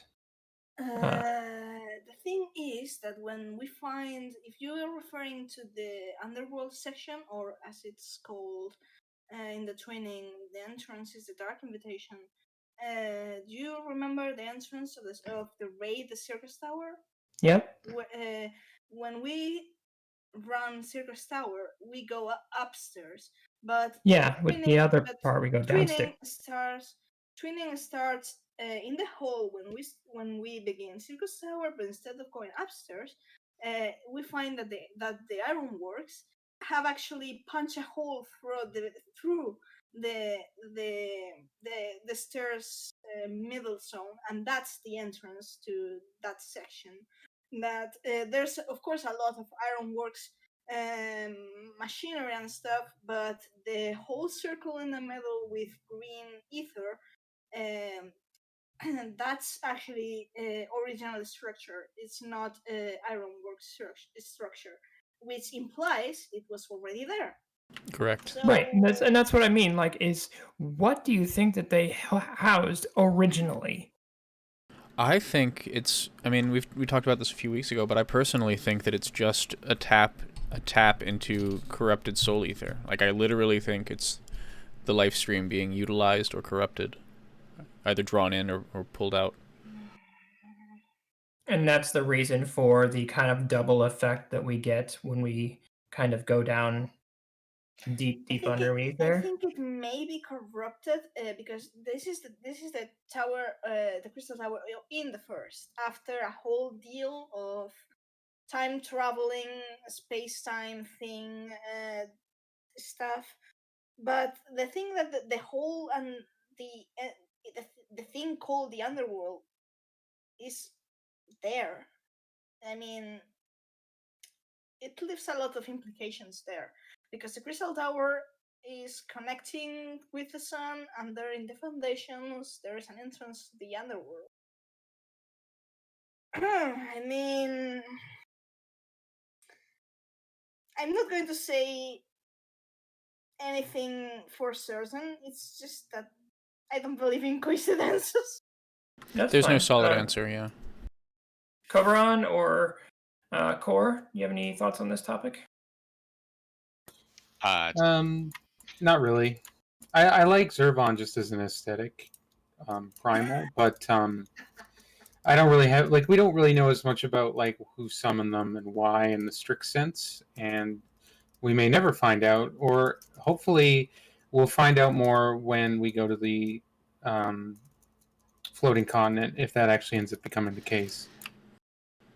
I think they're saving any backstory for that and some really in-depth deep diving into the Meridian War for any Meridian expansion that we might get. I do think that Zervan, I mean, obviously Bahamut is summoned by Tiamat, but I think that the true Meridian primal is Zervan, and the humanoid dragonoid hybrid represents a period when the humans and the dragons were operating in relative peace during the war with Allag. That's actually interesting, yeah. I mean, it's said that Zervan was summoned by a race of centaurs in Meridia. Oh, is it? Okay. Yeah, but I mean, I like the idea. To me, Zervan always looked a bit draconid, but again, 4 legs is, I mean, centaur, dragon, human. I think the same concept works. For the most part of Allag, I would say, knowing when in Shadowbringers Matzak said that he had a hand, a very, very probably prominent hand in shaping Allag. And then you start digging into Allag, and all the things, and many things start to feel like this is some sort of monument to Asen. Because for starters, the elegant symbol is a sun. I mean, I do have in my FC apartment some elegant devices. I actually want to recall this. Going into my apartment room after 5.3, I activate my hologram projectors, and then I stop dead in my tracks when I see that in the ground of in the floor there's a sun symbol, and it's like, holy smokes. And then there's many things that, for example, the crystal tower collecting the power of the sun, the symbol of Asen being in the throne, the main roads of the Allagan Empire that traverse Thanalan. They're called the royals. The minor one is the Royal Allagan Starway, and the main one is the Royal Allagan Sunway. I just feel like it's like I say, I don't believe in coincidences. I actually wonder if the Outlander isn't Azim, but someone else masking themselves as M. I Coming in cosplay, you know? I do believe the Outlander was Emmet Silk, but because. But what other person, you know, like, in other Yeah. words, if anybody's going to cosplay as M, it's going to be Emmet Silk. That's fair. I can't help No. but reference or think of, when I hear Outlander, think Uplander, when the goblins refer to someone as an Uplander. Mm-hmm. Yeah, I mean, yeah, it could be. But yeah, I mean, I think Allag is going to be closely tied and very relevant to Endwalker. Starting from the Dorito spaceship. So I think we're about out of time now. So I just wanted to throw out a few ending points here. Next week we will be covering the Fan Fest, starting on Friday with the keynote. The format that we're going to be doing this is we will be watching the entire keynote in entirety before giving us giving you guys our thoughts on it. Basically, it'll be kind of like between segments in which we will be talking. Really, also, it really depends on which Loreline's crew members want to stay up and watch the different segments. I know that I am always intrigued by all of the different segments besides the keynote, so I may be popping on to give my initial or overall thoughts on things like the dev panels and, you know, other featured things at the Fan Fest. I don't know about everyone else, but I'll probably be there, yeah.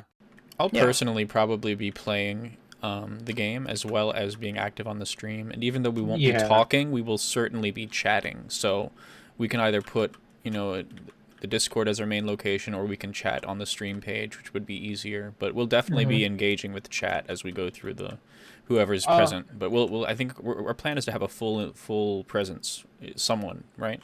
Yes. Yeah. I'm hoping it will be easy to contain our emotions if anything like amazing or surprising happens on screen. Like, oh, I don't know, cinematic Emmet Selk. These guys Stop it. Scream over any ass. If I fangirl, I'm sorry in advance. I'm pre-fangirling. Don't do this to me. I'm if they give me that, or they give me CGI Amorot, I apologize for reawakening the sound throughout See, these guys are going to be screaming over Emmet Suck. Meanwhile, me, if I hear the first few notes of Dark World or any kind of Final Fantasy VI reference, I will be screaming. Oh boy. Yeah, this will be the point where I can definitely eat my words from earlier if we start hearing that. Oh god, what's coming? Yep. But yeah, that's the plan for a keynote, and also we're going to do the same thing on Saturday too for the live letter. It's probably going to be the same around the same time on Saturday too. But yeah, we'll definitely have coverage of the live letter and the keynote, and we'll probably be talking on Sunday too about the overall summary and our overall thoughts. But yeah, be sure to tune in next weekend. It's going to be a very full Lorelines weekend. It should be interesting and fun to watch. But besides all that, I think that concludes our broadcast for today. Thanks for joining us for the two-part Allag experience. We covered quite a bit. Anyone else have any closing thoughts? I think we'll those are probably pretty- still touch on Allag a few times here and there, like when we get into Bajda stuff. But like it's the subject matter that we're going to probably keep coming back to a lot, just because of everything we've talked about today. That it's just so important to the setting as a forerunner for so many things that it'll probably come up a lot more. It will. I mean, there isn't a point in history where Allag wasn't referenced, or some part of Allag didn't get referenced or inspired the civilization in some way. But Meowth, Fowl, anyone? Closing thoughts? I'm all out of thoughts for once. Quick thinks, all thoughts. There Not Slow sure, I thinks, no think- thoughts here. we go. Yep. All right. Nah, I don't really have much anything else to say. Just what the crewmate said. What the crewmate said. Thanks for coming out, guys. It's been a pleasure. We will see you next Friday. I think around what time does it start? I think it's like 7 or 8. 9 Eastern, I believe. Yes, so 7 my time, 8 Eastern. And an holy hour for me. I've run a holy hour for Meowth. So Don't forget snacks and fun. We'll be engaging Snacks with and chat fun. and Yeah. don't I forget guess we'll drinks too. Drinks Yes, too. we're Yes, doing drinks. it. We should do like a bingo drinking game. Yes, I'm going to have a bingo card for it, and so We should have some trivias for the chat. Let's see how much lore they retain. Right. Mhm. We can create bingo cards throughout the week, or kind of like a trivia note throughout the week. We can do that. That's fine. And we could probably go live a little bit beforehand too, just to see, like who all pops into the chat early and who wants to kind of play trivia with us beforehand, before we go on mute and watch the whole thing. Absolutely. That sounds great. Yeah. So we should Thanks close for out? coming out, guys. Yep. Thanks for coming out. We'll catch you guys next Friday. Take care, everybody. Bring your friends. Be safe.